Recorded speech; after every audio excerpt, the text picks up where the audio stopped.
මේ එපිසෝඩ් එකෙන් ඉන්දියාවල ලේ ටවුන් එකේ පොඩි රවුමක් දාලා පරණ බේකරි එකකින් පාන් කාලා ලස්සන මොනස්ට්‍රීස් ටිකක් බලන්න යමු. එන්න මාත් එක්ක.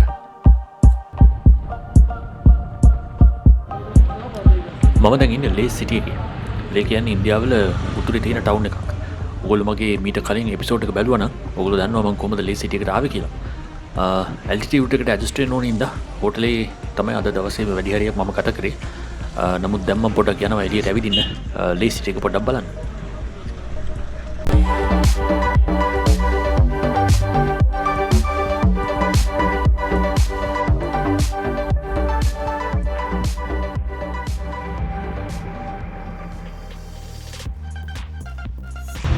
සීතලයි. දැන් මේ වෙලාව වෙනකොට ටෙම්පරේචර් එක නම් අංශක සෙල්සියස් අංශක 8ක් වගේ කියලා කියන්නේ. මේ එළිය ඇවිදින්න පුළුවන් කම්ෆර්ටබල්. උලක අඩු නිසා සීතල දැනෙන්නේ නැහැ.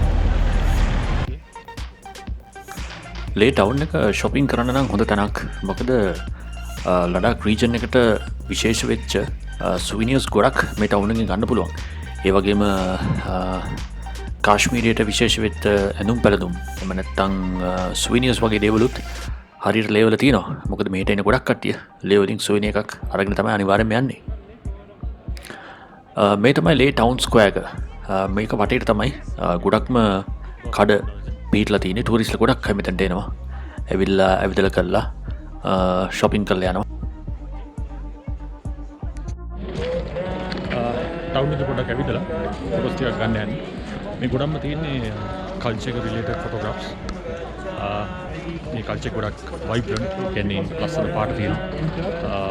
මිනිස්සුන්ගේ පෙනුම වෙනස් අපිට වැඩි. ඒක නිසා ඉන්ට්‍රෙස්ටිං ෆොටෝග්‍රාෆ්ස් ගන්න. දැන් වෙලාව හැන්දෑවේ 4 මාර්ක් විතරයි. ඉතින් පොඩක් ෂූට් කරගෙන යනවා. ෆොටෝස් ටිකක් හොඳට කියලා බලාපොරොත්තු වෙන්න.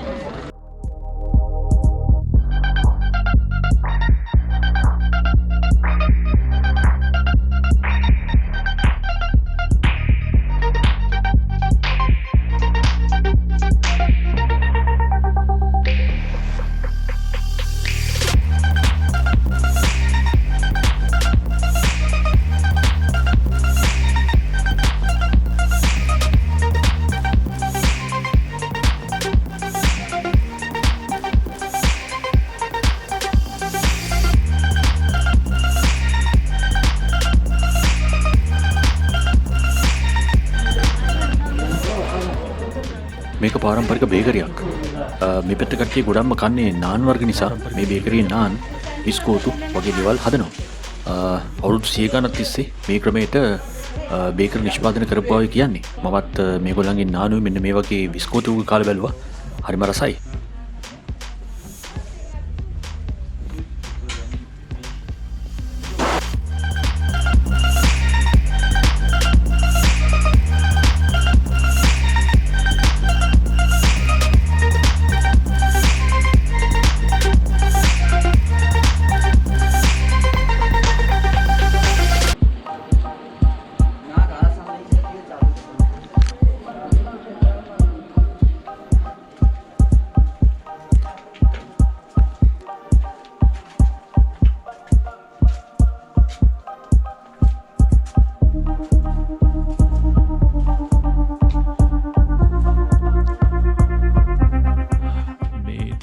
ගෘහ නිර්මාණ ශිල්පී ඉතාමත්ම විශේෂයි වෙනස්.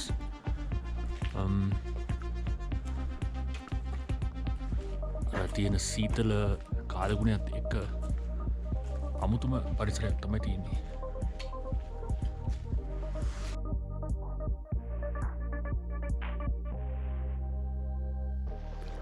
මේ පාරම්පරික ක්‍රමයට ආභරණ හද තැනක්. මෙයා ජීවිත කාලෙම මේ ආභරණ හදපු බවයි කිව්වේ. හරිම ලස්සන දේවල් මෙයා ගාව තියෙනවා. ඒ වගේම ඊටමත්ම සියුම් විදියට අතින් කරන ආභරණ තමයි තියෙන්නේ. මෙයාට කතා කරාම අපි දැනගත්තා මේ ආභරණ වලට තාමත් හොඳ ඉල්ලුමක් තියෙනවා කියලා. यहाँ पे बनता है सोना 24 कैरेट. ये 24 कैरेट का 24 कैरेट का बनता है.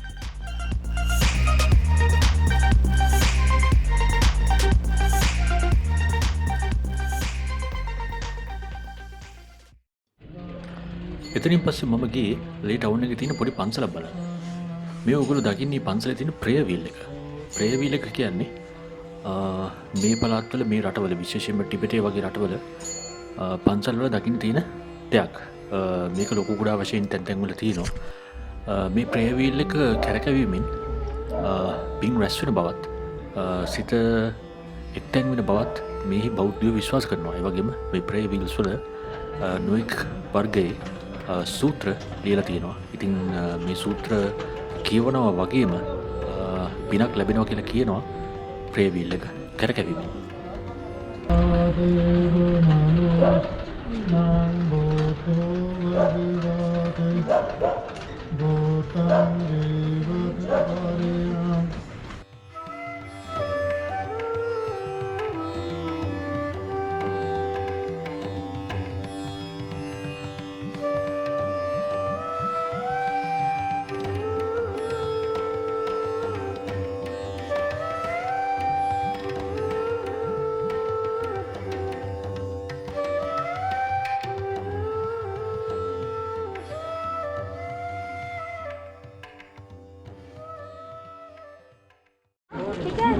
क्या बोल बाजी मेरा टिफिन देना खाना जाने मांगे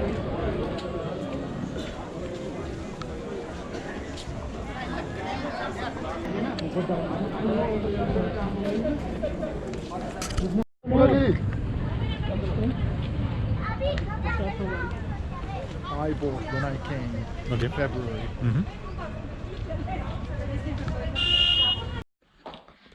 මමලේ ටවුන් එකේ ටිකක් ඇවිද්දා. ඇවිදලා තමයි දැන් එන්නේ. ඇල්ටිටියුඩ් එක නම් ඇත්තටම අමාරුයි. දැන් ඔළුව හොඳටම රිදෙනවා. කැරකිට ගතිය තියෙනවා. මහන්සි. මං හිතන්නේ හෙට වගේ වෙනකොට හරියයි කියලා හිතනවා. නමුත් කියන්න බෑ. රැට කාලා අපෝ දොරින් දානවා. එමනම් ඊට උදේට අද මගේ ලේසිටි එකේ ගත වෙන දෙවනි දවස. ඊයේ නම් හොඳයි. හොඳට නිින්ද ගියා. මම හිතන්නේ උෂ්ණත්වය සෙල්සියස් අංශක 7ක් වගේ තිබ්බේ. රෑ ලොකු ගොඩක් මඩු හිතලක් නෙවෙයි. නමුත් උණගත් එක ටිකක් සීතල තදට දැනුණා. මට අර මම කලින් කිව්වා වගේ ඇල්ටිටියුඩ් එක නිසා ඔළුව රිදෙන ගතිය තාම තියෙනවා. මහන්සි වෙන ගතියක් තාම තියෙනවා. ඒකට මගේ යාළුවෙක් මෙහි හිටපු කෙනෙක් මට දුන්නා ටැබ්ලට්ස් වගේක්. ඒක දවසකට 4 පාරක් ගන්න ඕනේ. ගත්තාම ලෙවල් තියෙන හිමොග්ලොබින් ප්‍රමාණය මැනේජ් කරන එකයි කරන්නේ. ඉතින් මගේ අද දෙවනි දවස. ඊට වැඩිය අද මට පොඩ්ඩක් කම්ෆර්ටබල්. මම හිතනවා දැන් හෙට තමයි මම ගොඩක් ආපහු දුෂ්කර පළාත් වලට යන්න බලාපොරොත්තු වෙන්නේ. අද දවසත් මම ගත කරන්නේ ලෙවල්. ඉතින් මම හිතනවා අද හැන්ද වෙනකොට මට තව ටිකක් කම්ෆර්ටබල් වෙයි කියලා. ඉතින් මම තව ටිකකින් දැන් මම දැන් ඉන්න හොටෙල් එකෙන් චෙක් අවුට් වෙලා මගේ ඊළඟ හොටෙල් එකට යනවා. ගිහිල්ලා එතනින් පස්සේ මම පොඩි ටුවර් එකක් දානවා ලේස් සිටි එකේ. රයිට්. මම දැන් ඇවිල්ලා ඉන්නේ මගේ අදනවා තැනට. මේ හොටෙල් එක තියෙන්නේ ලේස් සිටි එකමයි. හොටෙල් නාලන්දා කියලා කියන්නේ. ඊට පස්සේ හොඳයි. බලමු වීව් එකක් තියෙනවද කියලා.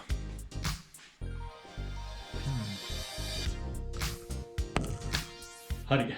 දැන් මං ලේබල් දෙවනි දවසට ලෑස්තිලා ඉන්නේ. දැන් පොඩක් එළියට යනවා. ලේස් සිටි එක වටේ පොඩක් ඇවිදලා අයිසරයක් පොඩ බලන්න යන මොනස්ට්‍රීස් කීපයක් තියෙනවා බලන්න යන්න. මේ මොනස්ට්‍රීස් හරි ලස්සන ඕක දැකලා සමහරට. ඒ වගේ නමුතුම වෙනස් කල්චර් එකක් තමයි මොනස්ට්‍රී එකක් ඇතුළේ තියෙන්නේ. ඒකටත් තමයි බලන්නේ. බලලා එළියට යමු. All right. Okay, you want to sit at the front? If you want to do your videos thing, Yeah. sit at the front, Okay. you'll enjoy it. My picture bed now is fine.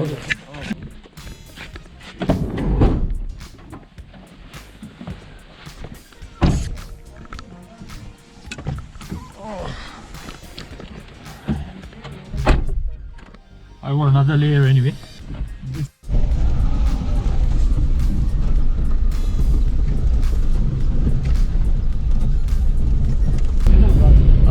අද ඉඳලා මම travel කරන්නේ team එකක් එක්ක.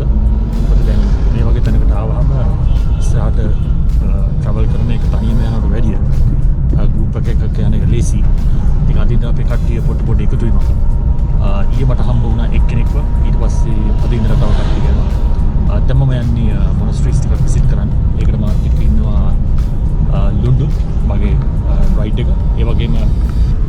in. He's Deepak. He's Hello. he's a veteran traveler. I'm really glad that I met him yesterday. He gave me a lot of tips, and so I'm traveling with him today. So විස්තරට කියලා බලමු මොනවද විතර බලන්න තියෙන්නේ කියලා. මම හිතන්නේ අද හොඳ දවසක් ක්ලයිමේට් එකත් හොඳයි. ගොඩක් සීතලත් නැහැ. හොඳ දවසක් වේවි. දීපක් සමානි වෘත්තියෙන් ඉලෙක්ට්‍රිකල් ඉංජිනේර කෙනෙක්. එයා ඉන්දියාවේ ඉපදිලා මීට අවුරුදු 4කට කලින් එංගලන්තේ පදිංචිට ගියා. එහෙදී එයා ඉලෙක්ට්‍රිකල් ඉංජිනීරින් වලට අමතරව ඉතාමත්ම කැමැත්තෙන් කරපු දෙයක් තමයි ට්‍රැවල් කරන එක. අද වෙනකොට ලෝකේ වටේ ගොඩක් රටවල ට්‍රැවල් කරලා ෆොටෝස් අරන් තියෙන දීපක් ගොඩක් පළපුරුදු තියෙන ඡායාරූප ශිල්පියෙක්. ඔහුගේ ඡායාරූප ගොඩක්ම තියෙන ප්‍රින්ට්ස් වල. ඉන්ටර්නෙට් එකේ තියෙන ඡායාරූප බලන්න එයාගේ Instagram account එකට ගියොත් පුළුවන්.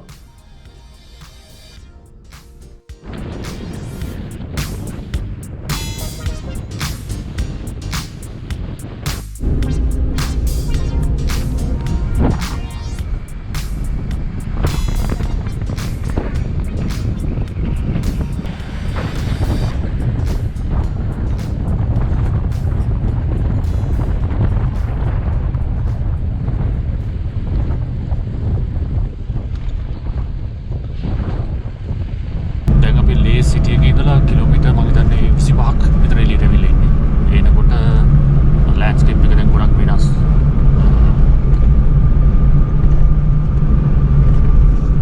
මේක තමත්ම වියලි ප්‍රදේශයක්. ගොඩක්ම මේ පළාත් වලට වැසි වලට වැඩි වතුර ලැබෙන්නේ ග්ලේෂියර් වල අයිස් දියවීමෙන් කියලා තමයි කියන්නේ. ඒක නිසා මේ ග්‍රීනරි ටිකක් අඩුයි.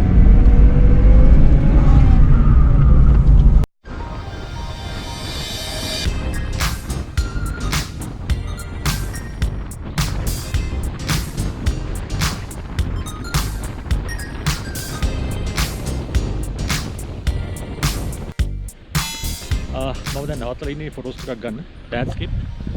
මම ආපු ගමනේ පළවෙනි ලෑන්ඩ්ස්කේප් ෆොටෝස් ටික තමයි ගන්න යන්නේ. මෙතන ලේ සිටි එකේ ඉඳලා කිලෝමීටර් 30ක් විතර යටින් ඉන්නේ. මෙතන පේනවා ලස්සන මොනස්ට්‍රි එකක්. ඒ මොනස්ට්‍රි එකේ නම තමයි ස්ටක්නා. ස්ටක්නා මොනස්ට්‍රි එක පිටිපස්සේ තියෙන කඳුත් එක්ක ලස්සන ලෑන්ඩ්ස්කේප් එකක් තියෙනවා.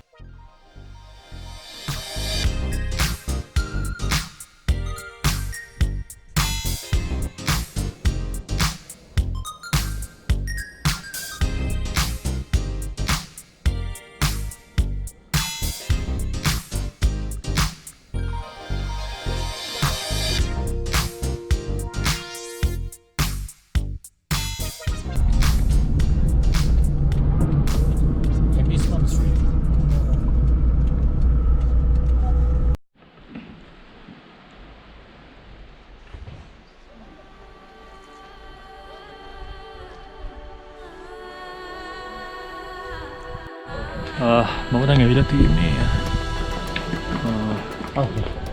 ලඩාක් රීජන් එකේ තියෙන ලොකුම මොනස්ට්‍රි එක බලන්න. මේක පන්සලක්. මේකට කියන්නේ රැමිස් මොනස්ට්‍රි කියලා. මේක බුද්දිස්ට් පන්සලක්. ඒ වගේම අපි කිව්වොත් ඇත්තටම පිරිවෙනක් වගේ. මේක අතට ගිහලා බලමු. ගොඩක් ලස්සන තැනක්. මෙතන නම තමයි හෙමිස් ගොන්පා. ගොන්පා එකක් කියලා කියන්නේ ටිබෙට් භාෂාවෙන් නම් ආරයන්යකට. එමත් නැත්නම් පිරිවෙනක් ශාස්ත්‍රාලයක් කියලා කිව්වත් නිවැරදි.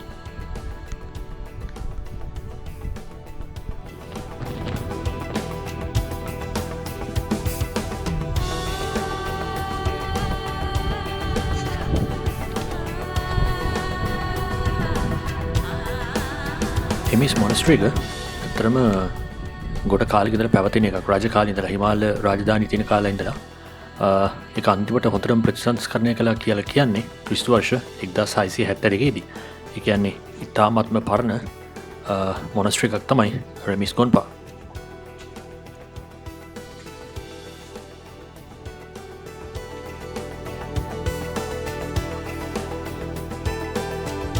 මේ තියෙන ගොඩක් මොනස්ට්‍රීස් වල දැන් ගොන්පාස් වල ෆොටෝග්‍රාෆ්ස් ගන්න බෑ මොනස්ට්‍රි එක ඇතුලේ. ඒකින්ද අපිට එළිය ෆොටෝස් විතරයි වීඩියෝස් විතරයි කරන්න පුළුවන්. හැබැයි මේ එනවා නම් ඔයාලට මේක ඇතුලට ගිහිල්ලා ඒ ලස්සන බලන්න පුළුවන්. ගොඩක් ලස්සන දේවල් තියෙනවා පන්සල ඇතුලේ. බුද්ධ ප්‍රතිමා ඒ වගේම කැටයම් ඒ වගේම දේව රූප වගේ තාමත් ලස්සන දේවල් තියෙනවා. හැබැයි unfortunately photograph කරන්න බෑ. photograph කරන්න videograph කරන්න පුළුවන් මෙතන දෙනකම් විතරයි. මම යනවා පන්සල ඇතුළට කියලා බලන්න මොනවද තියෙන්නේ කියලා.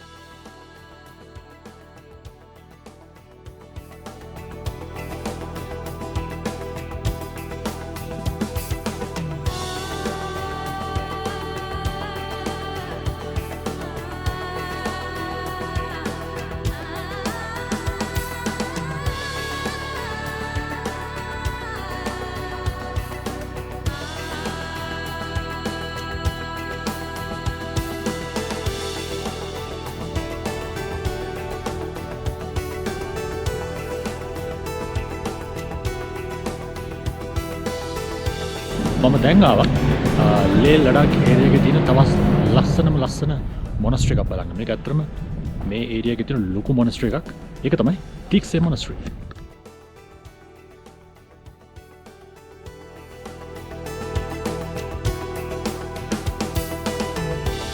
ටික්සේ මොනස්ටරි එක තට්ටු 12කින් යුතු ඉතාමත්ම ලස්සන ගොඩනැගිලි සංකීර්ණයක්. ටික්සේ ගොම්පැක් ඇත්තටම හදලා තියෙන්නේ ක්‍රිස්තු වර්ෂ 15 වෙනි සියවසේ. එතෙන් පටන් අද වෙනතුරු මේ මොනස්ටරි එක පොඩ ලොකු වෙලා අද මේ තත්ත්වයට පත් වෙලා තියෙනවා.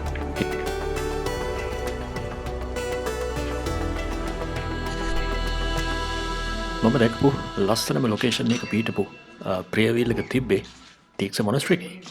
ඒක කරකොල්ලා සීනුව නාද කරන එක එතෙම සුන්දර අත්දැකීමක්. ඒක හරියට සිරිපාද නැගලා ඒකේ ගන්ටාරේ නාද කරනවා වගේ.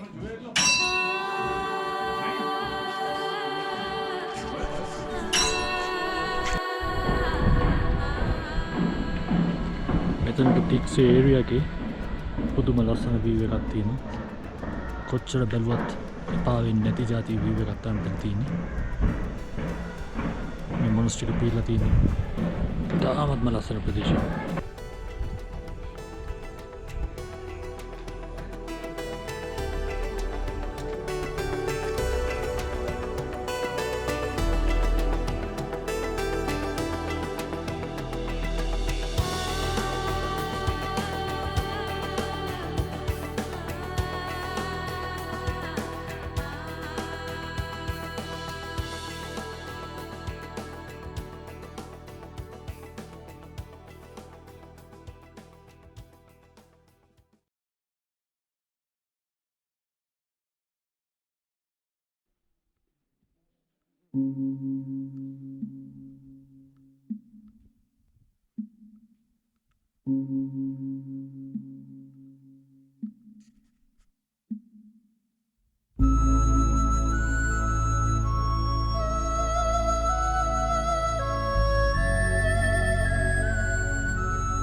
අපි දන්න උතුරු ඉන්දියාව ඒ වගේම ටිබෙටේ සහ ඒ ආශ්‍රිත ප්‍රදේශවල භාවිතය පවතින්නේ මහායාන බුද්ධ ධර්මය.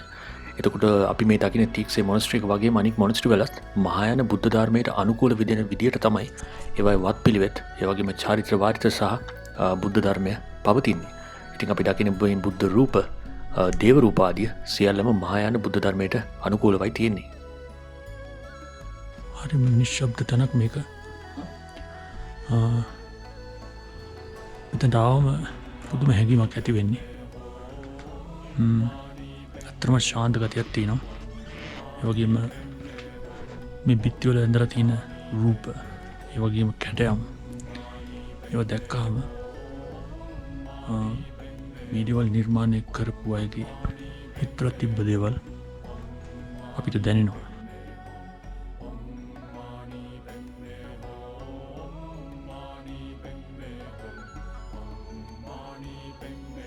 මෙහෙට ආවනම් අනිවාර්යයෙන්ම බලන්න ඕන තැනක් තමයි ටික්සේ මොනස්ටරි.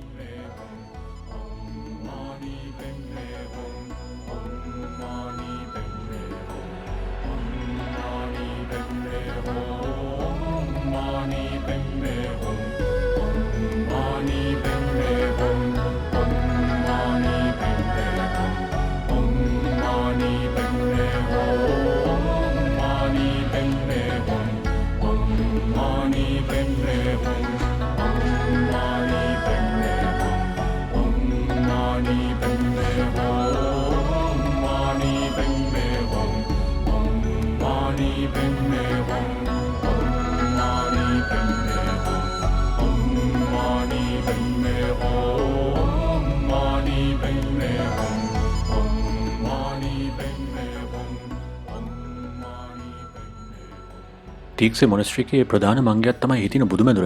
මන් දැන් යන්නේ එතනට. මේ තමයි ප්‍රධාන බුදුමැදුර. මේ තියෙන බුද්ධ ප්‍රතිමාව කියලා නිම කරන්න බැරි තරම් ලස්සනයි. විශාල ප්‍රතිමාව. මේ බුද්ධ ප්‍රතිමාව හදලා තියෙන්නේ 1970 දී. ඒ 14 වෙනි දලයි ලාමා මේ ටීක්සේ මොනස්ට්‍රික බලන්න ආපු දවස සිහි කරන්න. මේ ප්‍රතිමාව මතු බුදුවන මෛත්‍රී බුදුරජාණන් වහන්සේගේ ප්‍රතිමාවක්. එය මීටර් 15ක් එහෙම නැත්නම් අඩි 49ක් උසයි. බුද්ධ ප්‍රතිමාව පහළ මාලයේ සිටයි නිර්මාණය කරලා තියෙන්නේ. එතකොට ඒ බුද්ධ ප්‍රතිමාව බලන්න එන අයට ඉහළ මාලයේ සිටයි ප්‍රතිමාව නරඹන්න ලැබෙන්නේ.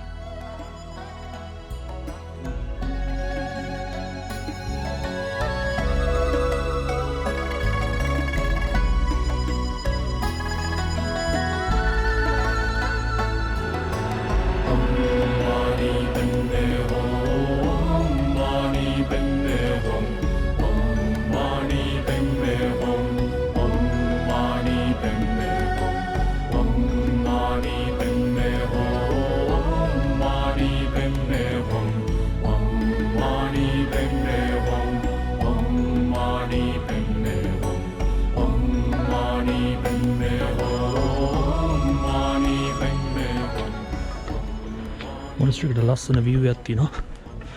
කත්තක දැන් නම් හොඳ ලස්සන ලෑන්ඩ්ස්කේප් එකකුත් පේනවා මට.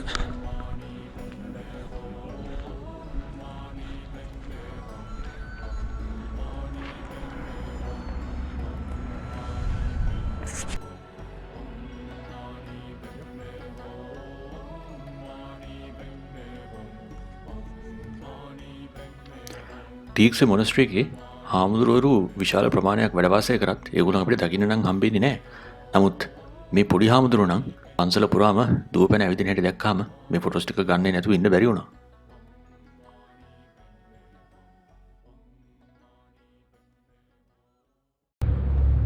ටීක්සේ මොනස්ට්‍රික නම් බලන්නම වටින තැනක්. ගොඩක් දේවල් තියෙනවා බලන්න. ඒ වගේම ගොඩක් දේවල් තියෙනවා ෆොටෝග්‍රාෆ් කරන්න. වීඩියෝ කරන්න නම් ඒත් එහෙමයි. මොකද මේ මොනස්ට්‍රිකේ වීඩියෝ කරන්නයි ෆොටෝස් ගහන්නයි අවසර තියෙනවා. අපි මං ගිය අනිත් තැන් වලට වගේ නෙවෙයි. මෙතන ෆොටෝස් ගන්න පුළුවන්, වීඩියෝ කරන්න පුළුවන්. ඒ නිසා ඔයගොල්ලෝ එනවනම් ඉක්විප්මන්ට්ස් අරන් ආවට කමන්නේ වීඩියෝ කරන්න, ෆොටෝස් ගන්න අවසර තියෙනවා. ඒ වගේම ගොඩක් දේවල් බලන්න තියෙනවා මං කලින් කිව්වා වගේ. ඒ වගේම ලෑන්ඩ්ස්කේප් එකත් හරිම ලස්සනයි මෙතනට. ඉතින් ටීක්සේ මොනස්ට්‍රික කව කල ඉවරයි.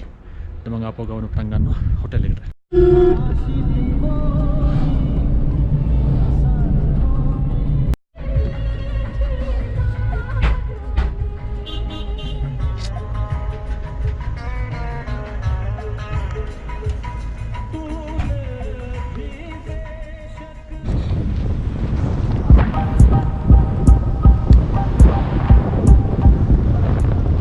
ඊළඟ එපිසෝඩ් එකේදී මම ලේවලින් පිටත් වෙලා හිමාලය කඳුපන්තිය පැත්තට මගේ ගමන ආරම්භ කරනවා.